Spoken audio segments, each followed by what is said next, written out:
This is going to be interesting today because I think our guest has got a lot to say, and it's a man who has seen his world, his football world, through a kind of myriad of different roles and different positions. Yeah, I think often, Jake, when we speak to our guests, we ask them from one particular perspective, whereas our guest today has seen it from the ground floor level right the way through to ownership level, as well as head coach along the way. So I think we're going to get a variety of different perspectives. Okay, well, let's do it then and dive into a conversation about living a high-performance life with someone who, well, basically they come from a sporting dynasty. His dad was a professional cricketer. His sister, a previous guest on the pod, delivered one of our nation's most iconic sporting triumphs. And alongside his brother, he enjoyed a professional career that delivered a stunning amount of silverware, international caps, and then eventually the honour of managing his country. Welcome to High Performance, Phil Neville. Hi, how you doing? Very well, nice to have you with us. Nice. Big shoes to follow with my sister. Yeah, I know, she was great actually. I'm sure you've listened to it. She talks a lot, doesn't she? Yeah, she does. And we're going to talk about life with the family actually, Okay. as the pod goes on. But look, you've played, you've coached, you've managed, you're a part owner as well of Salford City. You've seen football from almost every single angle. So in that world, in that football world and in your world, what do you believe high performance is? High performance for me is doing the right thing every single minute of every single day. People talk about mental toughness and mental strength. Mental toughness, mental strength, high performance is actually doing everything perfect all the time. And I know you're going to have days when you don't feel your best, but I think the best athletes, the best trainers, the best performers that I've worked with and played with and coached are the ones that do everything perfect every single day. From the minute that they get up, to the breakfast that they take, to the water that they take in their car on the way to training to get their hydration right, to the stretching, the pre-ab, then they go into the training ground, never late, they wear the right clothes. It's that consistency every single day of doing the right thing. And for me, that's high performance. You can be born with unbelievable ability, you can be born with not much ability, but I think the real standout are those that do it every single day. And there'll be people listening to this that think, yes, I'd love to hear that. I'm going to live a high performance life when I've finished listening to Phil on the podcast. But maybe the issue for them is trying to work out what doing the right thing or doing the perfect thing is. I think that's the stumbling block. We all want to be perfect, but how do we work out what it is? So for you, what do you believe doing the right thing is and being perfect in every aspect of your life is?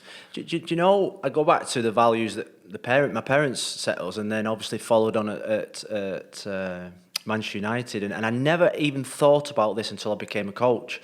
And people, as soon as I finished my career, I used to do interviews, podcasts or seminars, and you say, what was Sir Alex Ferguson like? And I spent probably about 6 months thinking about, what was he like? What were my parents like? And I'd say that the biggest thing I learned was the simplicity of actually everything that they did. The simplicity of working hard, being polite, saying please and thank yous. I listened to something that Sean Dyche said about manners, the way you dress. Sir Alex Ferguson was an absolute stickler. No jeans on the way to training. Look, the minute you walk into the training ground, behave like a Manchester United footballer. And jeans was a big one for him, you know, because in that probably generation, jeans were seen as scruffy. Everyone wore a shirt and tie. That's why Manchester United wear blazers, because it was that attention to the simple things in life, and you know, hard work.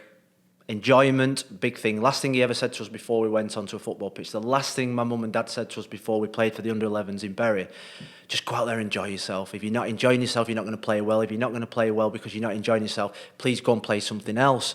So it's the simple things, and the values that I have with my team now are hard work, humility, enjoyment, and they're just simple things that I think are the cornerstone, the foundation for success. And there is no recipe. There's no recipe, I don't think. I actually sometimes think you're not actually born with a certain amount of sort of talent. You develop your talent, you enhance your talent, and then you train your talent to be the best. And when I talked about high performance before, it's okay doing it for 1 day, 2 days, 3 days.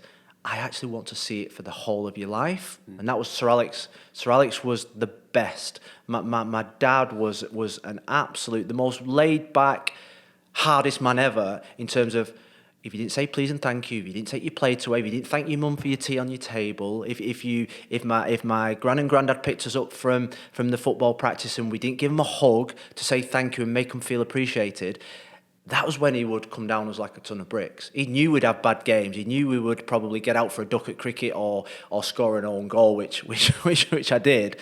But it was that attitude to always giving your best. Isn't it amazing how often this podcast comes back to parenting? So much of it. The biggest role model. Fascinating. Yeah. So what was it that you saw your dad do? Because I know Tracy spoke about, he set the example in terms of his 5 o'clock start. Get out of bed early. Yeah. Get out of bed early. You know, it was almost like, I'm going to get out of bed early when everyone's sleeping. I'm going to work harder than everybody else. And that was his mentality. There was I think it was Floyd Mayweather, as I was saying, that I train when everybody else is sleeping. It was almost a little bit like that, is that, you know, when he had to drop he worked for a haulage company that had to drop suitcases to London. He did 5 or 6 drops in London at Debenhams, John Lewis, whatever. And he had Monday to Friday to do it. And he used to always do it on a Monday. He used to do it all in one day, get up at 3 o'clock in the morning and attack the week. And we say, well, why don't you just take your time, have a stay in London, because he got all the expenses. And he'd just say, why wait around to do a job when you can do it in one day, do it well, get back. And then he would work probably Wednesday, Thursday, Friday doing something else, earning more money to put food on the table. And it was that type of mentality that he told us. We used to come home from training at 16, and the youth coach used to always say to us, if you want to, you can come back and train with the under-16s tonight, because we were obviously 16 to 18. And he would dangle a carrot, and we'd come home and we were shattered, you know, and let's get back to training ground, train. And that was the mentality of getting back and doing more and doing extra. And it was no secret sort of like recipe. It was just... See, there's a nice story you told there that reminded me of a story I've heard you tell before, Phil, about when a nutritionist at United had suggested that you needed to eat at 4 o'clock in the morning and have Weetabix. Yeah. So it could digest in your system on a game day. I remember saying that you and your brother used to set your alarm to get up at 4 to eat Weetabix. Yeah. To do that. Well, the funniest story was when we suddenly started to go on the train down to London, and we'd eat at 1 o'clock in the afternoon after training. And then it was always like 5-6 meals a day, little and often, get your carbs and your protein inside you. And on the train, they didn't have bowls or cereals. And we was told at the time that cereals were the one that would give you the most carbohydrates as a snack.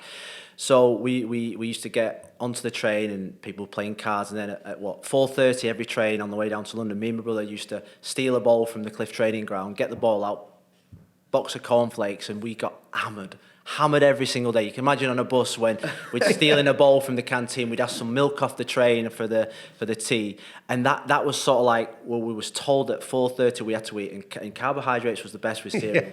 So that's what we was going to do, you know, and that was the mentality. What fascinates me there, Phil, because I remember hearing Alex Ferguson talk about seeing once in the Cliff training ground, seeing players gathered against the wall, and it was you and your brother doing extra running on your own, and they were catcalling you, and he remembers being taken by your mental fortitude that you would do that regardless of the mickey taking and the abuse that you get.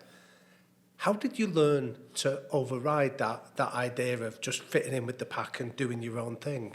Because I suppose when we was 14, 15, 16 and we were at school, we made great sacrifices then, and like I say, you see your friends going out with girlfriends and going out drinking or discoing, and we suffered an awful lot of probably mickey taking because we weren't that person. We were always different. We were always ready to make the sacrifice to be successful, and that stood us in good stead. The biggest sort of like challenge I had was when I went to Everton. Because I went to Everton to a team that had a brilliant manager, but didn't have the mentality probably at that time of the players at Man United in terms of doing extra. So I used to go in the gym at 9:15 and nobody was in the gym. I used to go out onto the training pitch half an hour before everybody else. Nobody was out there. And for a year, I was called teacher's pet, Moyes' little boy, doing it for show. And I was like, actually, this is what I've done for the last 10 years. And it there was a moment when you sort of like, shall I just go into the pack, but I never wanted to be in the pack. Our mum and dad never wanted us to be just alongside everybody else, and they wanted us to say, look, if you're going to make it, you're going to have to make that many sacrifices and go through a little bit of pain to get to where you wanted to do. So ultimately, it became part of my motivation as that I'm working harder than you and I'm preparing harder than you that are sat upstairs having toast or going out to a disco. So that was part of my motivation. And my players at the moment, you talk about women's football, there's a change in professionalism from how it used to be to now, where there's a lot of things on offer for them, physical training, nutrition, and it's pushing them beyond the boundaries of the Sir Alex Ferguson quote. If you only do what your coach tells you, that is not enough.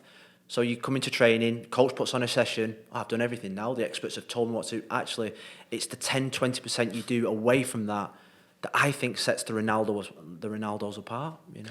So if there was a young person listening to this, that whether it's they want to do better at their studies or they wanted to pursue a different career and they've got the temptations of going out with their friends or all the other sort of distractions, what advice would you give them to help them forge their own path rather than just go with the herd and follow what everybody else is doing? Well, I would say the first thing you need is a direction of which you want to go in. If you want to be a designer or a lawyer or a top surgeon, if you really want it, then you've got to sort of like have that tunnel vision and put everything to one side. And I think it's that sets people apart of what, you know, where do you want to go on your holidays? Do you want to go to Blackpool or do you want to go to the moon? And if you want to be a surgeon, then you've got to dedicate your life to becoming a surgeon and putting all the hours in the practice, and that takes a lot of mental strength. And when we go back to mental strength before, mental strength is actually doing the right things all the time, not just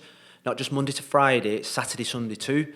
And I think if I was a young person now and we've got children, you know, I'd say that the parents always used to say to us, if you've got a dream, go for it, but commit 100% to it. Don't go half-hearted at it. Don't cut corners.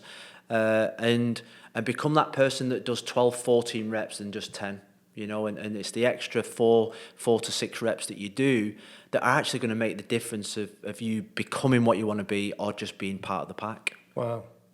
Is there a slight challenge for you, though, that you were growing up and you were seeing your dad grafting and driving to London, yet you've made an awful lot of money. Your brother's made an awful lot of money. Your family are very well off. You've had great careers. So how do you instill in your children that fight and that spirit? Well, it's the biggest challenge that we've had as a parent. We give them everything. But actually, I thought I had everything. Even though my parents, we lived in a terraced house in Bury, I actually thought we were rich. I thought, because we used to always get new trainers, new clothes, new cricket bat. But the thing is when I wanted a new Kookaburra bat when I was 13, I was playing for England in about 6 weeks' time, and I said, I think I saw Ricky Ponting or Mark Taylor, an Australian, with a Kookaburra bat, and I said, Dad, I want one of them Kookaburra bats. He said, you got to earn it. Go out there, score runs. And I'll never forget, I scored 100, then a 50 the day after. He came home with a bat for me. I had to earn everything that I had, and that's what I say to my son and daughter now. I mean, they can have anything they want, but they've got to earn it, and they have to work as hard as they possibly can. I mean, during this lockdown, we've never allowed them a lie-in past 8 o'clock, and that might seem cruel, but we want them to get out of bed in the morning with a thirst, with a hunger.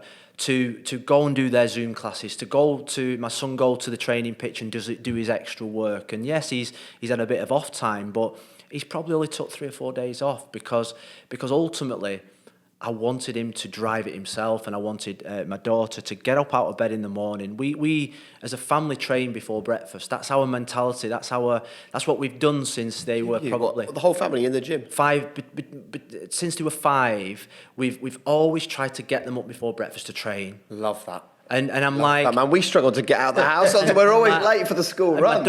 My daughter's got cerebral palsy. She's disabled, and at 5 years of age, who struggled to walk, she had a K-frame, to get her into the gym to do her core exercises, to do her leg strength, it was hard. It made you cry some mornings, but ultimately now when she gets out of bed and goes and does 5K, I'm like, it was worth the pain back then when we was 5 or 6, and we used to do core sessions, and we used to, on a Sunday morning was the one morning I used to say to them, everybody else is lying in today, Sunday morning is our time, where we would go do 100 lengths in the pool, or do something that would get them into the frame of mind of, actually, we've got to do this to succeed, the hard work, the determination. And now my son goes out training on his own. I never, very rarely, unless he wants something, or unless I want something like a game of football, I want them to be motivated themselves, not because I'm taking him to a football pitch. And that's the most important thing. So, Phil, I'm interested in that idea of when you went to Everton then, that you're going in and you're setting your own standards, and like, how did you eventually persuade others to come along with you? I think a couple of things really. You either, people see you and think, I'll have a bit of that. And I never forget Tim Cahill, Lee Carsley, Mikel Arteta. Some of them, I like a bit of that. So they come out and play football with you, come out and do some passing with you. And then all of a sudden there's a bit of a Pied Piper effect. And then you either bring them along with you, or you change the players or the people within your organisation. And what David Moyes did, and Everton finished in the top 4, so I'm saying there was a great team, but he wanted to change the culture. He brought in Andy Johnson, Jolyon Lescott, Phil Jagielka, Leighton Baines, Tim Howard, hungry young players that all of a sudden was in this culture that he wanted to create: hunger, determination, hard work. So I think when you're in a team environment, you assess the hunger and the drive of your workers or your team, and then if it's doesn't fit the culture that you want, and they won't change with it, you've got to change the people that are in that culture, and that's what David Moyes did. He changed the whole culture, and what happened was he changed the team, younger, fresher team, and we also moved training grounds from Belfield that was really part of Everton's history, and they did some things a certain way, to then Finch Farm that was state-of-the-art, gyms, pools, and all of a sudden the culture just flipped. But when we went there, you had to have a team of people go in there that could embrace that new culture.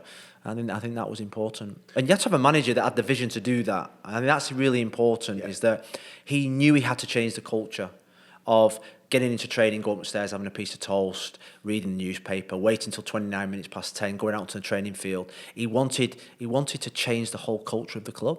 Right. Which he was good at. How aware were you that what you've described there sounds an awful lot about like the impact that Eric Cantona had when he came into United? Now, I know you were still in the youth team at that time, but how aware were you that there was a similarity in what you were the Cantona figure? Never heard that one before. Can you edit that one out? No, I think what happened was at United was that Sir Alex did want to change the culture, and he did. Like, the academy had changed, that work ethic was there, but obviously we were young players. But he had to change the culture in his first team, and Cantona was almost like, here, this is what the top players do. And we at United, we had the best players. Ince, Keane were there, but this is what the best players do. And people talk to me about Cantona. What did he used to do? He used to get a wall, and just kick a ball against the wall, left foot, right foot, control it with the outside of his foot, drag it to his right, play it with his left. It was just like simple drills that made him so good on a Saturday. Somebody would cross a ball into the box and he would hit volley after volley, but it was just simple. Do you remember the goal that Scholes scored against Bradford? Oh yeah, Beckham drive, Scholes volley. Now that was as simple as, after every training session, somebody on the left wing just pinging a ball into an area where the D was, and him just lashing a ball 10, 15, 20 times. It wasn't like you think individual bits of brilliant coaching training. No, it was just repetition of simplicity, and that's what Cantona was. He trained every single day as if it was a World Cup final. Every single pass mattered, every single touch mattered, and then afterwards he did his 12 to 14 reps extra that made him one of the most influential players at Manchester United. See, there's a sort of theme repeating itself here, because when we first said, what do you think high performance is?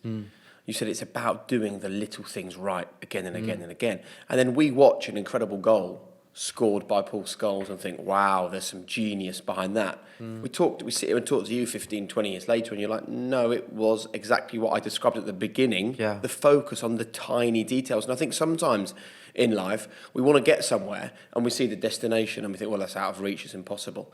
Because we can't see the tiny steps. And if we just made those little tiny steps, we'll get there in the end. You know, if someone had said to you 20 years ago, you'll be managing the national team, you'd go, well, that feels right up there, right up high in the sky. Tiny steps, going to Everton, being a leader, going to Valencia, alongside your brother, seeing that it can be difficult. The time you spent at Salford is, running things there. All of them, tiny steps, taking you to a grand destination. That's life. Do you know what? It's the destination is where you want to get to, but you actually don't focus on the destination. We always focus on the process to get there. The process to get there is actually really simple. It's just when you miss stages out on the way to your destination where people, because what people want to do, they want to at the start line, they just want to jump to the destination and miss out the process in between. and I say to my players all the time, because when we was at United, Ronaldo was the biggest example of someone that from the outside you think God-given talent, doesn't need to work hard, just turns up on a football pitch, looks $1 million and just goes out there. Well, there was one day I mapped out a day in the life of Ronaldo, put it on the flip chart for the girls at the start of my reign. I said, right, who's this footballer? Straight away they went Messi, Ronaldo. Yeah, it's Ronaldo. That's Ronaldo's day. And in the day of Ronaldo, there was only an hour in the day where he was coached. The rest of it was him self-driven, getting to training early, doing his weights, doing his abdominals, doing his massage, going home, employing a chef to look after his nutrition, going to bed for 3 hours in an afternoon. The day after this, I said, right, everyone sleep in the afternoon, and was playing Australia at Fulham 2 days before the game. I said, right, sleep. Sleep's really important. Train in the morning, high intensity. I wanted everyone to sleep because I slept for 2 hours every day of my career. So I said, right, everyone sleep. Well, I went to my office in the hotel. We had a meeting, came out, hotel was silent. I thought, we've cracked it.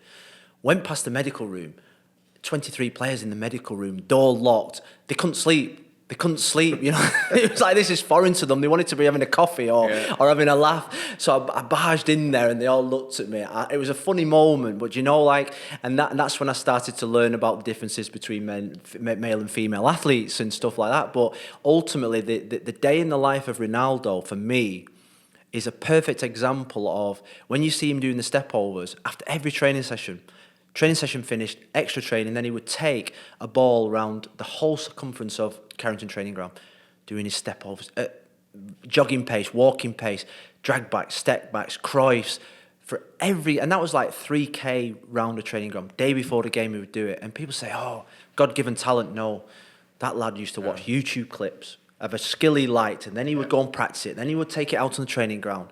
And that lad got absolutely booted every single day off Scholes, my brother, Keane, Van. He used to get up, never moan one bit. The most mentally tough player I've ever played with. So from all the things that you've seen, and Ronaldo's a great example, do you believe anyone can live a high-performance life if it is as simple as breaking your life down into tiny bits and doing the process right? Absolutely. In any job that you go to. But like my dad was a long-distance lorry driver, and I would say that he lived a high-performance life as a long-distance lorry driver because, there are certain disciplines that you need. Sleep, when you're getting up at 3 a.m, obviously the ability to drive 5-6 hours a day like it was back then, the ability to go to deliver, and he did everything right because what he wanted to do, he wanted to be the best at his job. So what are you like then with excuse makers who say, well, I could do that, but this has happened? Oh, they don't get picked. They don't play a part in the team. And you give them a chance and you try and educate them, because I think education is really important, because sometimes people don't know, like you said at the start, they don't know what best practices, they don't know what actually elite looks like. So you teach them, you educate them on what elite looks like, and if they don't jump on board and they cut corners, then you quickly move on to the next player that you think, he or she has got it. And that's the ruthlessness of elite sport, I think. I think it's a good message for people, though, isn't it? That you can just break it down. And to hear someone like Phil say that anyone can live a high-performance life, hopefully people will listen to that and take it on board. Well, definitely. I think it's I think what's really jumped out what Phil said there is that you can have an outcome of where you want to get to, but the process has to be right along the journey, because otherwise the outcome is flawed. What about when you start the journey and you start the process and things are difficult? Well, there's a great saying, isn't there, that you should always be fixed on your outcome, but be flexible in the route that you take to get there. Yeah. So you have to change, you have to adapt. And Do you have to expect failure along the way? I think failure's needed in a way along the journey, and I think it's very rarely that in a lifetime that you don't suffer some kind of failure. And I think it's the failures you learn more for, and I think the adaptability on the road isn't always straight, and the adaptability on the road is crucial. When I got to 23, I played a game and Shearer just absolutely bullied me. Every time a ball came into the box, elbow, bullied him.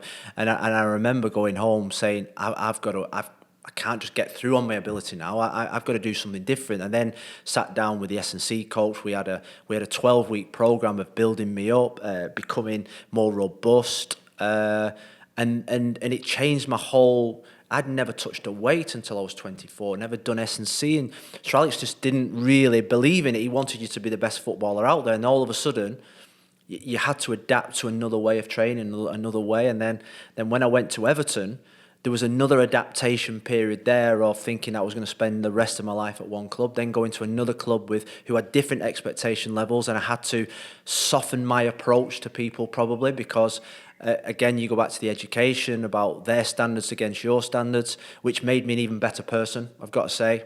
Better person, more adaptable in my thinking, and warmer in the way that at United it was just ruthless, cutthroat. You're not up to it, out you go. If you're not good enough for this bus, you're getting off the bus. Where at Everton, you had to help people get onto the bus. You had to give them a hand sometimes. Did you struggle with that at first? Yes, I did, but I actually loved the part of actually trying to help people, because there was players at United like Steve Bruce or Robbo or even Keano to an extent. They were that person at United that helped dragging them along. I was dragged along at times at United by better players than me, and they did it in certain ways. With some players you have to be tough on them, with others you have to do it in a different way. And that's where I started to learn about the man management, the connection with someone, understanding the person rather than just the guy that played bad on the Saturday. And that was my biggest learning really at Everton, was that there was players of different levels, ages, family situations were different. They lived further away. At United, we all lived within 3 miles. We were a family. Everton, we were travelling from an hour and a half away with different types of problems. So I became more flexible in my thinking when I left United. so what were you like when you left United, and then how would you describe yourself by the time you left Everton then? What would you say was the biggest I think change? I had a closed mindset at United. We were cocooned in an environment of just pure winning, and nothing else mattered in life. Ruthlessness, win. Defeat felt like the end of the world. Defeat felt like there was a death in the family. Where at Everton, there was a more open, I developed a more openness to my thinking with people. United, we hated everyone. Everyone outside our bubble, they were the enemy. They wanted to do us. So I mean, this throws up an interesting question that my wife has often challenged me about this when we're doing the podcast, of how well-rounded do you think, or how important do you think being well-rounded is to being a high performer? You know, as a person, being tolerant of differences and... Well, I think you've got to relate to different people. I think that's a necessity, because when 20 years ago, it was all English players, all UK-based players, all probably had the same type of upbringing, middle-class upbringing. Now you've got people from different environments, religion, gender, or whatever, and you've got to relate to all those different people. And I think that's where the best coaches now are, those that can relate to different types of people, even more than the tactics and the systems that they do on a Saturday. I think the connection with the person is actually more vital than actually anything else. And to do that, you need to have a great understanding of people, emotional intelligence, and that is a skill. To apportion it then, Phil, for you now as a coach, how much would you weigh as a coach the credibility of speaking about tactics and game plans versus the ability to engage and to be able to speak to different people from different backgrounds, what would you weigh? The percentage? Yeah. I'd heavily, the tactics is a small part of, I think, Right. the tactics in the system is a small part of the percentage pie chart that you would want as a manager of people. You've got to, we're sat there, you've got to manage 800 people. You've got to connect with 800 people, plus 800 million people around the world. Yeah. So when you're speaking to the media, doesn't matter what system, tactical genius you could be, you've got to inspire everybody in your football club. You've got an owner that probably lives in Singapore, in USA, that is watching this interview, that he's got to say, I'm putting all my money and I trust that guy in front of the microphone speaking. That's not systems and tactics. That's connecting and being able to manage people, organisations. And you talk about Premier League, you've got to organise institutions. And that is more than just a system or a tactic. And I think when you look at Jurgen Klopp, Poch and Pochettino and Pep, the best managers are those that when you turn on the television, I've never met Jurgen Klopp, and I'm thinking, I'd like to play for that guy, and I would run through that window for that guy because of his persona, his ability to inspire, his body language, the way that, at the end of the football game when he walks on that field, every single player smiles when he's approaching. They don't just turn a deaf ear to him, and that's what I think management's become a little bit. But I think, and this isn't blowing smoke up your backside on this, I think you had a moment like that after that Cameroon game. Where you came out and it was the most passionate I'd seen you talking about the behaviour of the Cameroon players had fallen some way short of what you expected. Do you know what? The game before was my best moment as a manager. Was when two of my players' mothers had died in the same year. One had died, it was a birthday on that day, and there was another that had died, and it was the first ever game she'd played in a major tournament, and she'd been to 4 major tournaments. And in the huddle after the game, we didn't speak football, we spoke about the pride in the mother watching from above. And I'd say that beyond football and stuff, that's the connection that I'd say as my best bit of management, is that I knew what they were going through. Carly, my goalkeeper, had her mum's initials and stuff on her wrist. She was a goalkeeper. She taped her wrist and put a little message from her mum.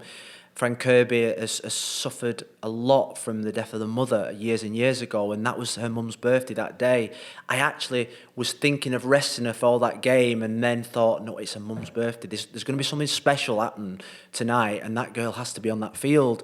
And that was probably against my plan 3 months before, when I said, second game of the major tournament, poorest team was playing, we'll rest one of our best players. But actually, that was a moment where you think, that's a special night for that girl, and that girl has to be on that pitch, and she has to go through the emotion of doing something really special for her mother who had been looking down on her. And that, for me, was probably my best bit of management in the 2 years I've been with the Lionesses, because I think it was like it felt special, because it was more than football. Yeah, and it's an example, isn't it, of how much the game has changed. Thinking of 2 previous guests that we've had on the podcast, Rio Ferdinand, who said that when Ronaldo's dad passed away here at Manchester United, Rio was just thinking, just get back here, start training. We've got a game of football to win. That kind of, as you've said, single-minded, ruthless desire to win, and nothing outside football and Man United matters. Now compare that, and Rio actually admitted on the pod, I wasn't emotional enough. I was kind of almost robotic in my desire to win football matches. Compare that with what you're talking about now, and the conversations that we had on this podcast with Mauricio Pochettino, who, as you know, believes in universal energy. And when we were with him, we all, he sort of touches you and he holds on to you for a long period of time, and you almost uncomfortably so, and you're thinking, what's this about? And then he explains, I'm reading you as a person, I'm feeding off you, I'm understanding you, I can work out whether you slept well by your demeanour. How different is this conversation to the sort of conversations we would have had around the world of football 20 years ago? It's fascinating. Do you know, you're dead right. My father died. He went to Australia, watched my sister. I flew out, turned the machine off, flew straight back, went to work the next day, because that was what was told to do. Not show your emotions, not suffer, not have a period of acceptance. And I'd say that still to this day, I've probably never really had that ability to actually grieve But Sir Alex was 20 years ago. He was ahead of his time. He was Pochettino 20 years ago. I went down to, used to go down to the Cliff training ground, and he would come down, 14 years of age, School of Excellence at night. He would come in, he would know every single parent's name. First name, every single parent's name. He'd go up to my dad and say, "How was your cricket at the weekend?" And when you've got every club in the country chasing you, your dad's just gone, "You've got to sign for this guy," because he knows that I would play cricket at the weekend, and he knows that your mum's called Jill, and he knows that your grand and grandma work on the car park at Bury Football Club.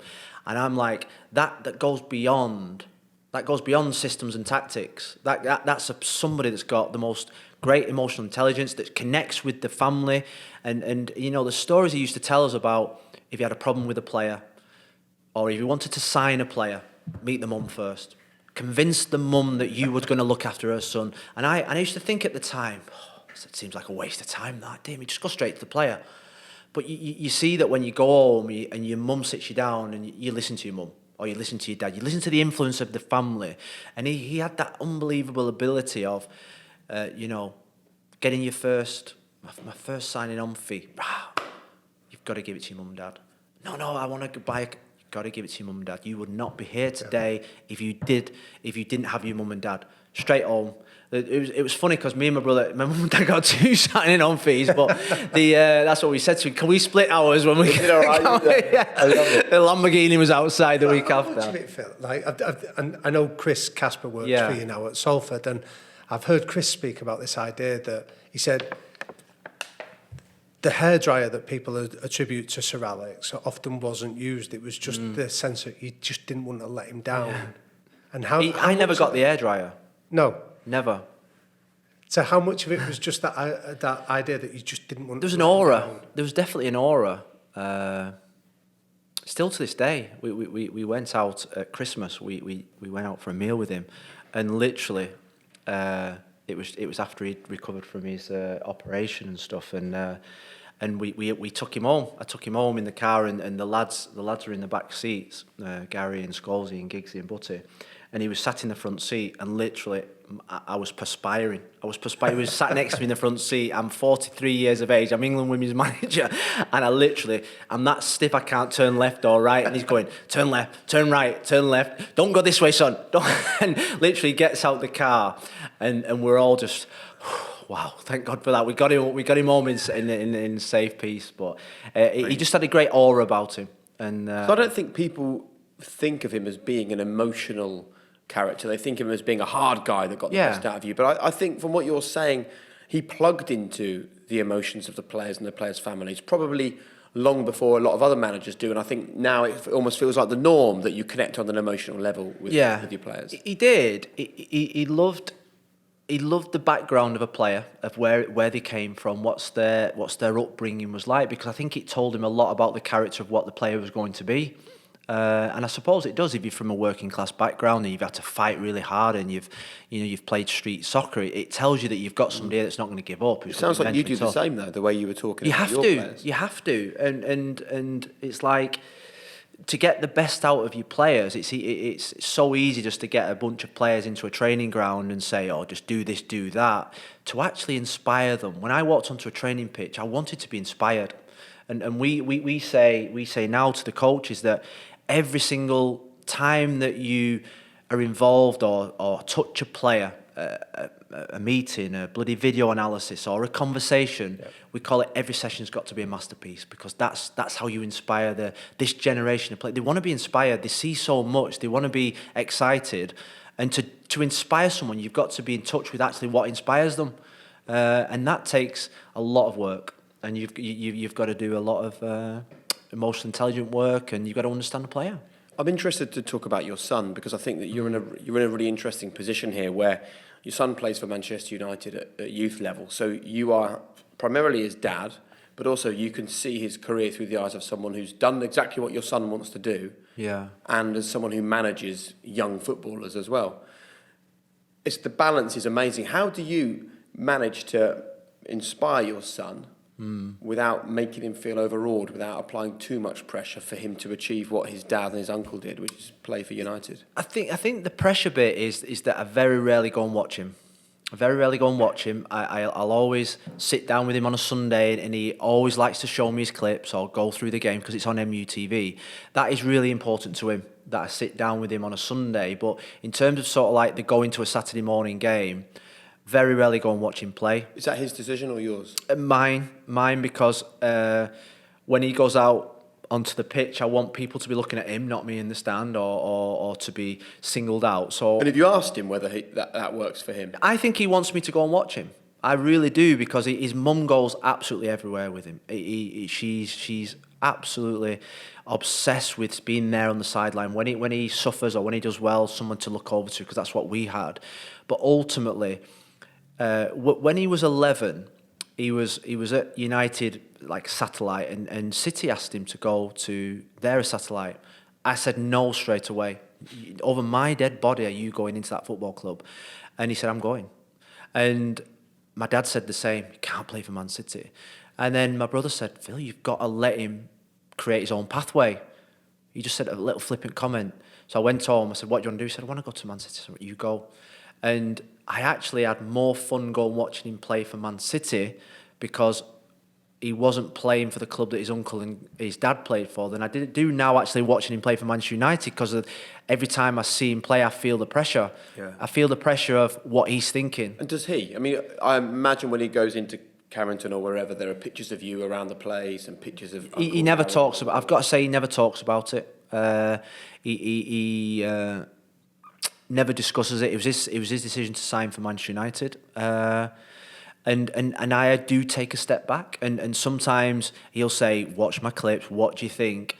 And I've just been brutally honest with him, and it's the honesty that hopefully will stand him in good stead. I guess in some ways, the fact that Phil's son has to deal with this challenge at an early age is no bad thing, is it? It's kind of equipping him for actually what life is like under the spotlight. Yeah, very much. I think it sounds like he's in a fascinating position, because he's got a frame of reference that he knows it's possible to get there. He sees the evidence every day, but then he has to learn his own way of... That's hard as well, though, isn't it? Yeah. Because his dad and his uncle did it, so if he doesn't do it... It's funny, because when you, obviously in the academy system, you get reviews, and some of the things that they tell me that he's done surprise me, because he comes home, he doesn't give much away, he goes up to his room, and he's literally just forging his own career. But ultimately, when he's overcome obstacles, he was in Spain for 3 years playing in a totally different type of culture, tippy-tappy football, different way of coaching. They come to England. It took him 6 months, and he kept sticking with it. And he's come out the other side now a lot tougher mentally. You know, he had 3 years in Spain where for the first 12 months he didn't speak the language, and he was thrown in at the deep end, and that was a real great learning experience for him. And you know, there's many of a footballer that's not going to make it. But what I always say to him is that, you know, go back to the old elite performance, that if you keep these values, you'll be successful. Whether that's at Manchester United or at MK Dons or as a fitness coach, whatever you want to be, you will be successful if you just keep these values. And that's the only thing I hold him to. You know, the sleep, the nutrition, the living the life right, the behaviour. It's the only thing I can affect him on. And it's the only thing that I really sort of like batter him on, really, is those types of characteristics. Because effort is a given. So can I ask you then, Phil, because when Jake mentioned in his introduction, you've got a fascinating perspective from a range of different cultures and different teams. So how universal are some of these values, whether it's from your experience in Spain or now coaching women's football? How universal are these values you're describing? The universal thing is that the values work in every facet of everything that I've been involved in, and even in business, even at Salford City now. You know, we're talking about even this hotel. We're talking about the main feedback we get at this hotel is that people say hello, how are you? They know the name of the customer. That was the first thing we said. Know the name of every customer that comes into this building. If you've booked a room, when they come in, you've got to know their name and where they've come from. It's a basic thing, but it's a big thing, and that has stood us in good stead. stood us in good stead throughout our lives, really. And you know, I think go back to what I said at the start. It's quite simple. Sometimes we overcomplicate things. Sometimes we look too deep into things when actually high performance is really simple. You know, you look at the best and biggest athletes, the best and biggest companies, they keep it really simple. They have real strong cultural values and they stick to those values and they measure themselves against those values. So when we drew up a new set of values at the start of this season, it's the only thing I hold the team accountable for. Anything outside of that is my fault. Yeah. But the values and they wrote them themselves, not me, that I wanted them to write them. And so we said at the start, because difficult conversations need to be had at times. I said, right, let's do some values. You do them. They did an unbelievable bit of work. Took about a month to do. They presented them. I said, right, so anyone steps out of line now, we'll put them up on the wall and we'll hold you accountable to those values. Everyone on board, easy. And that makes coaching easy as well, because you don't have to get them into line and say, well, you didn't tell me that. You get the charter out, you get the values out, and you hold yourself accountable for the values that you want to instill. And how's your relationship with failure? How hard are you on yourself? Do you actively seek failure because it means that you know you're at the point of learning? The one thing that I've always is a bit, I'm not saying it's sad, but before you go into a game or you go into a coaching a game or you go into a big moment, my mind thinks about the failure. Because that's the thing that kicks me on to not failing in a way. And I always go through a process of thinking, if this goes drastically wrong today, what are the consequences? And then you think about like how you're going to handle that. But actually I use that as a sort of like motivational tool. So I've always sort of like, at home, we always used to say, just get up and get on with it. That was my dad's attitude. Get up and get on with it. Stop moaning, stop moping. We weren't allowed to mope.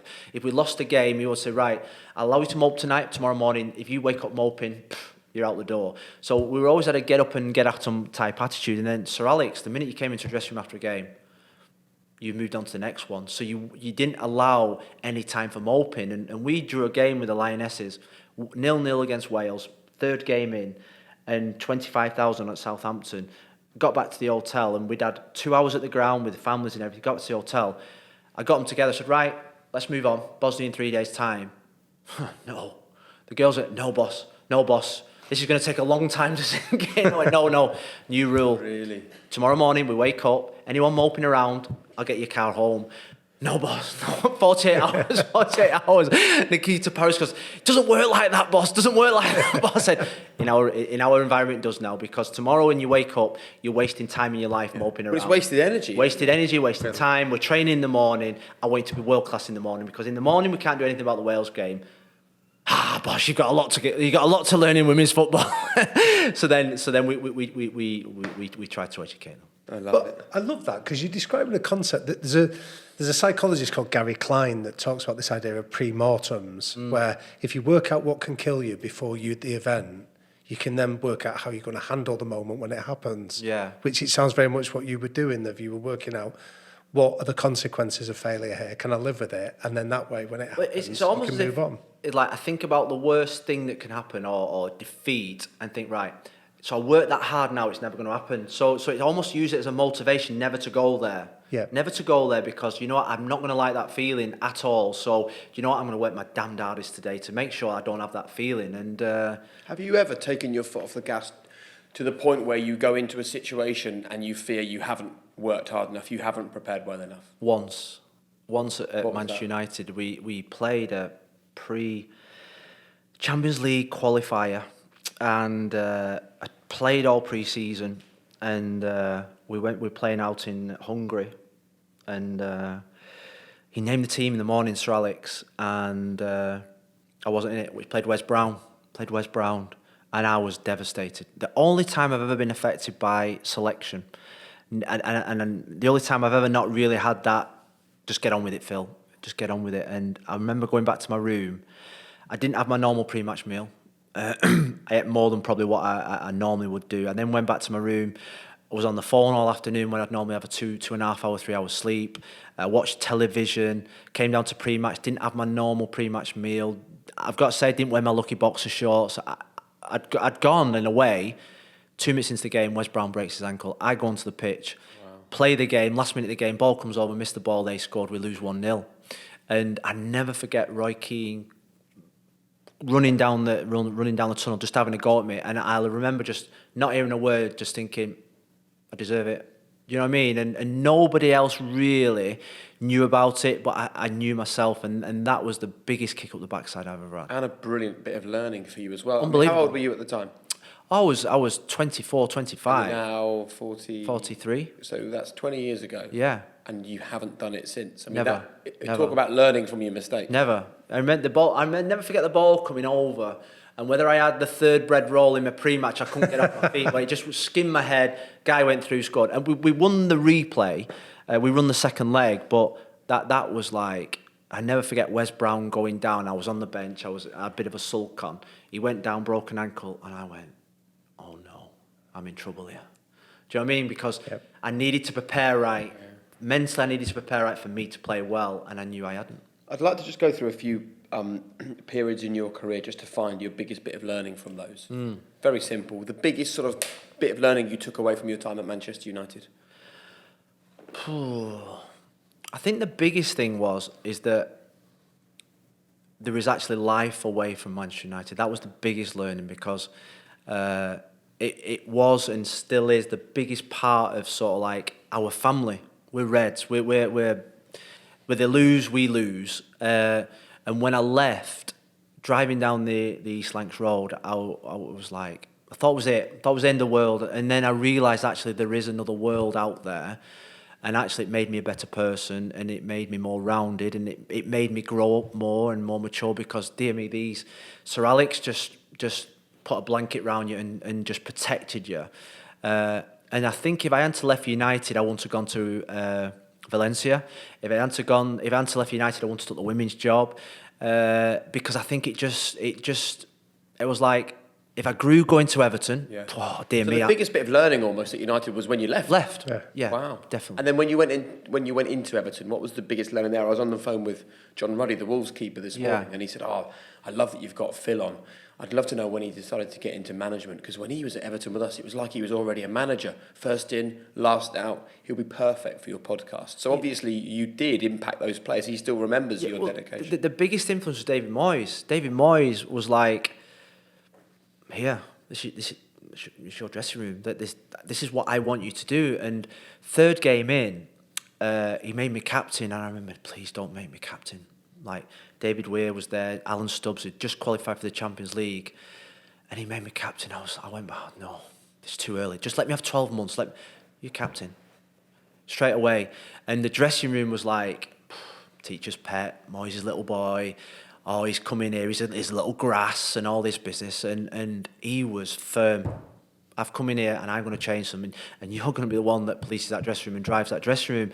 And his belief in me was incredible. From the minute I walked in, the minute that actually he asked my father for me to sign, then from even to this day, his belief in me has been unbreakable. From the time he took me to United as a coach, first day there, I literally thought I was just going to be bibs and calls. Where you take the warm up, you take the possession. The trust he given me was probably like no other coach has given me, and I think that was massive for me. I think. Biggest learning from the time at Valencia? I think the biggest learning was how to treat people. I worked for 4 different managers that year. How to treat people that wasn't part of your inner circle. How to make them feel. How to make them part of your group. And actually, to be honest with people. That's the biggest learning from Valencia. Be honest with people. Even if it's bad news, they'll have more respect for you than just stringing them along. And that was my biggest learning, because it was the best probably learning period of my career in terms of sort of like the management side, because it was a time when I was assistant at United, assistant at Valencia. Then I took Valencia for 2 games, and then my whole life changed, because I thought I can never be assistant ever again. I've been in a dressing room when they all looked at me, and I loved it, and I wanted to be on that touchline being the man, and I actually thought that is where I want to be, not behind the man. So that was my biggest thing, but actually the honesty in the conversations, and how to integrate a group of staff that probably aren't your culture, aren't your language, and aren't part of your inner sanctum is probably the biggest thing that I learnt. And finally, with the Lionesses. Lionesses. And I was speaking to somebody last night about the Black Lives movement at this moment in time, is that until you've lived in the shoes, you never know how they're going to feel. And I went into the women's job, and my sister used to say all this and that and the other, and used to say, get on with it, you'll be all right.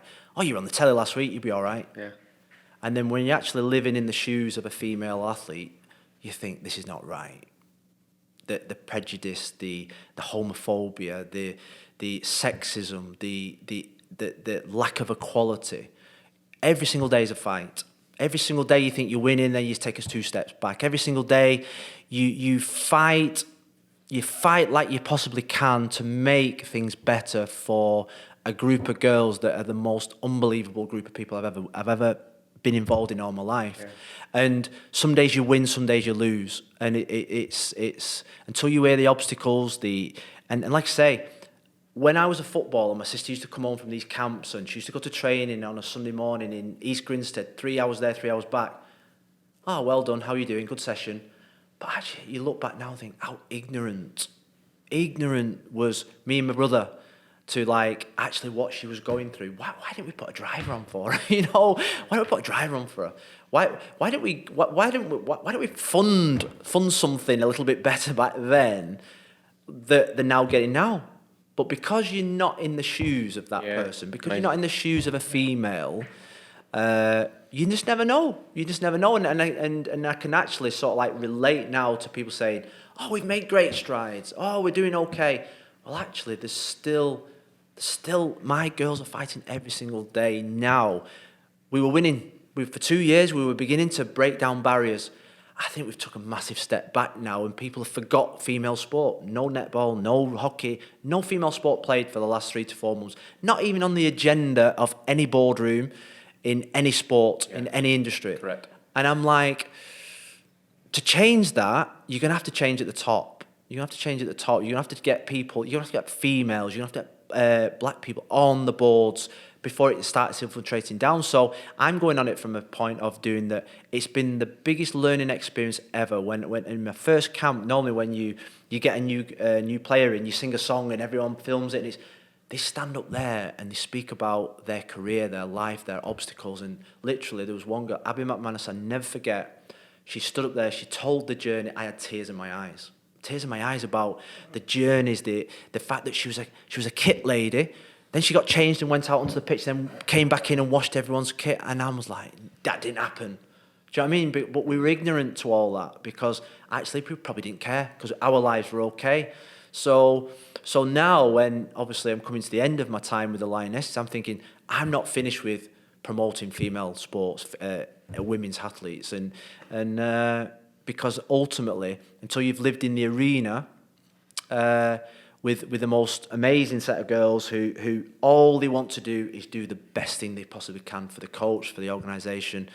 It's been like a breath of fresh air. And people say now, oh, you're going to jump back into the men's game. No, actually, that's not a foregone conclusion, because if you've coached that type of player, by Lord, it's probably better than coaching a male player at times, because you know what? They listen, they learn, they want to get better. Yeah. And their attitudes are phenomenal attitudes. And that for me is more rewarding than the money that you get at the end of the month for your paycheck. It's the reward of actually having effect on people's lives that I think's been really special, and it's been good. Love that. What a nice answer. Yeah. Right, Damien. So Phil, we normally do a quick fire round at the end. So what are the 3 non-negotiable behaviours that you and the people around you must buy into? Non-negotiable: hard work, enjoyment, and please and thank yous. Brilliant. The little things that make the big differences. What advice would you give to a teenage Phil just starting out? Enjoying it a bit more. Just relax a bit. Have you learned that now? Yeah, enjoy it a bit more. That there is more to life than just obviously playing football for Manchester United or being a professional footballer. Say to my son now, go and get a dual career. My players with England don't play for England unless they've got a dual career. That's one of the non-negotiables in women's football, and I think it's fantastic to have something else alongside the thing you're doing. I think that's what I would say at the start. And Brian Robson came up to me when I was really young, and he said, you need to go out a little bit more. You need to relax and enjoy yourself a bit more. And I took it totally the wrong way, as if to say, I thought he was calling me boring. I thought he was saying that I need to go out there and drink, but actually what he was saying is that I was too much, and I needed something else to take my mind off it, to help me relax, to help me play better. And probably the one bit of advice from my hero that I probably never adhered to till I was about 28. Lovely. Are you happy? Yeah, always happy. How important is legacy to you? I think it's important. Whenever you leave a job, you want to leave something behind that will make people think, you know what, he improved us. He was a good coach, or not necessarily a good coach, but he was a good person. I don't know if you've watched The Test at this moment in time, the Test of Cricket one with Justin Langer. He talked about being good people first, and you can relate to that. When I've played or been managed by great coaches, the first thing I think of, Moyes, what a guy. Sir Alex Ferguson, damn, he phoned me when my dad died. He was there when my grandma, he came to my wedding. The other stuff is secondary. Being a good person is the most important thing. And what's your one golden rule for people to live a high-performance life, Phil? One golden rule. I think you've got to commit. I think you've got to commit to doing the absolute best you can every single minute of every day. I think that for me is the one thing, is that you've got to do everything that you do of every single minute of every single day to the best of your ability. And if you do that, I think you're not going to go wrong.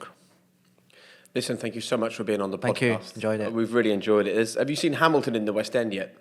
Brilliant West End play. And there's a great song about children called You'll Blow Us All Away. Yeah. And it's about like hoping that your kids do well. And I think one of the standout things for me is that it's so interesting. You came from a family where both you and your brother and Tracy all ended up living and competing in a high performance life. And whatever it was that your mum and your dad did, which we've spoken about, it absolutely worked. And I think there'll be a lot of people listening to this who will have their kids in the gym at 5:30 every morning before school, seeing where it leads them. Learning. Absolutely. But thank you so much for taking the time to join us on High Performance. Good. It's been immense. Thank you. Thanks, Phil.